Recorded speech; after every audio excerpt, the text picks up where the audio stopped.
এই কোরআন দিয়ে দুনিয়া চলবে, এই কোরআন দিয়ে রাষ্ট্র চলবে, এই কোরআন দিয়ে আদালত চলবে, এই কোরআন দিয়ে পার্লামেন্ট চলবে, এই কোরআন দিয়ে সেনাবাহিনী চলবে, এই কোরআন দিয়ে শিক্ষা প্রতিষ্ঠান চলবে।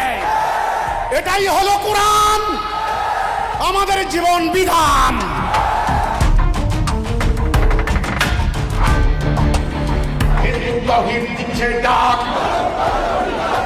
মানবতার কল্যাণে বিপ্লব বিপ্লব।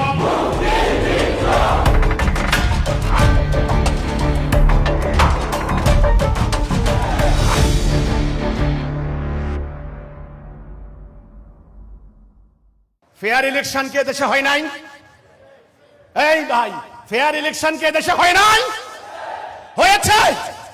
ফেয়ার ইলেকশন হয়েছে, অ্যাকসেপ্টেবল ইলেকশন হয়েছে, পার্টিসিপেটরি ইলেকশন হয়েছে, কিন্তু ফেসিবাদ কি হয় নাই? অর্থ পাচার কি বন্ধ হয়েছে?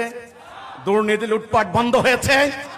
আমরা বলেছি চলমান বিদ্যমান কায়েম থাকা এই ব্যবস্থা একদম সম্পূর্ণ বাদ না দিলে শান্তি আসবে না।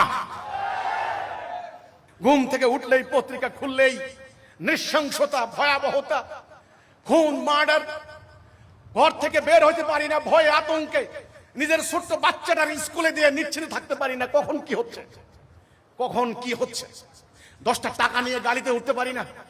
শুনেন, মানব জাতির মুকুটমণি রহমাতাল লিল আলামিন, যিনি জীবনে মিথ্যা বলেন নাই, কারো 10 টাকা মেরে খান নাই, রহমাতাল লিল আলামিনকে 78টা যুদ্ধ করতে হয়েছে, ওনার জলিল কদর সাহাবীদেরকে জীবন দিতে হয়েছে, তিনি রক্তাক্ত হয়েছেন এই একটি কারণে, মানুষ যেন শান্তিতে পথ চলতে পারে, মানুষ যেন দরজা খুলে ঘুমাতে পারে। ইসলাম সম্পর্কে এই ধারণা আপনাদের নাই। আপনারা মনে করছেন নামাজ পড়ে আল্লাহকে সন্তুষ্ট করে জান্নাত চলে যাবেন।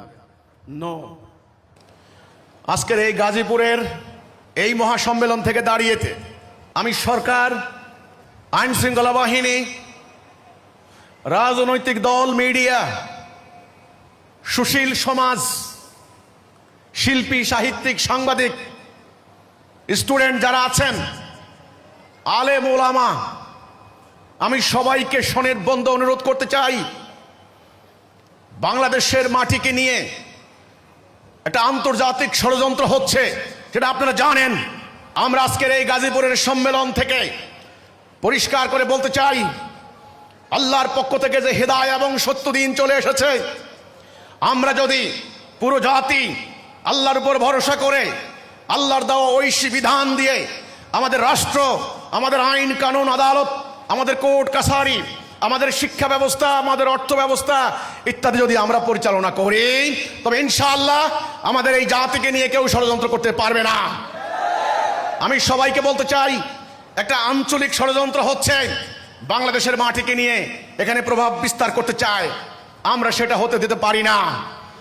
আমাদের ভেতরে যেভাবে স্বার্থ নিয়ে দ্বন্দ্ব, রাজনৈতিক দলগুলির মধ্যে হানাহানি, ধর্মীয় বিভাজন, ধর্মীয় বিভিন্ন গোষ্ঠীর মধ্যে হানাহানি হচ্ছে, আমার আশঙ্কা হয় যদি বড় ধরনের কোনো সংকট আসে, তাহলে এই সংকট মোকাবেলা করার মতো আভ্যন্তরীণ শক্তি এবং হিম্মত আমাদের থাকবে না। এই জন্য আজকে গাজীপুরের এই সম্মেলন থেকে আমি বলতে চাই, হিজবুত তাওহীদ আপনাদের সামনে ঐক্যের বার্তা নিয়ে হাজির হয়েছে। হিজবুত তাওহীদ আগামী দিনের একটা সুন্দর রাষ্ট্র ব্যবস্থার রূপরেখা নিয়ে হাজির হয়েছে। আল্লাহ রাসূল যেমন আরবের জাহিলি সমাজ পরিবর্তন করেছেন, আল্লাহ নাজেল করা বিধান কায়েম করার মধ্য দিয়ে হিজবুত তাওহীদ এই ধরনের একটা রাষ্ট্র ব্যবস্থার রূপরেখা প্রস্তাব করছে। আপনারা বিবেচনা করুন, আপনারা দেখুন, আপনারা জানুন, হিজবুত তাওহীদ আল্লাহর সত্য দিন প্রতিষ্ঠা করার জন্য দাঁড়িয়েছে। আমাদের কোনো রাজনৈতিক অভিসন্ধি নাই, আমাদের কোনো অর্থনৈতিক স্বার্থ নাই। কাজেই হিজবুত তাওহীদকে কথা বলতে দিতে হবে। আমি সরকারকে বলতে চাই, আপনারা সোহরাওয়ার্দী উদ্যানে জামাত ইসলামী, চরমোনাই, খেলাফত মজলিস, হেফাজত, অন্যান্য রাজনৈতিক দলদেরকে, বিএনপি, এনসিপি সবাইকে আপনারা সমাবেশ করার জন্য অনুমোদন দিচ্ছেন। হিজবুত তাওহীদের বেলায় আপনারা কার্পণ্য করছেন কেন? আমাদেরকে অনুমোদন দিচ্ছেন না কেন? কথা বলার যদি অন্যদের অধিকার হয়, কথা বলার অধিকার আমাদের রয়েছে। আমাদের কথা বলার অধিকার রয়েছে। এটা আমাদের মানবাধিকার, এটা আমাদের শাসনতান্ত্রিক অধিকার, এটা আমাদের ধর্মীয় অধিকার। ছাত্ররা যদি আন্দোলন করেছে সেটা হলো বৈষম্য বিরোধী আন্দোলন। আমি বলতে চাই আমাদের ব্যাপারে বৈষম্য করা হচ্ছে। আমরা বৈষম্য মানি না। কাজেই আমি সরকারকে বলতে চাই, আমাদেরকে কথা বলতে দিন, ময়দানে কথা বলতে দিন, আমার জনসভা মাইকিং করে প্রচার করতে দিন, সোশ্যাল মিডিয়ায় প্রচার হবে, ষড়যন্ত্র বন্ধ করতে হবে। আমার কথা যদি অন্যায্য হয়, আমার কথা যদি দলিলবিহীন হয়, অযৌক্তিক হয়, তাহলে সেটা প্রত্যাখ্যান করুন, আমাকে কথা বলতে দিতে হবে।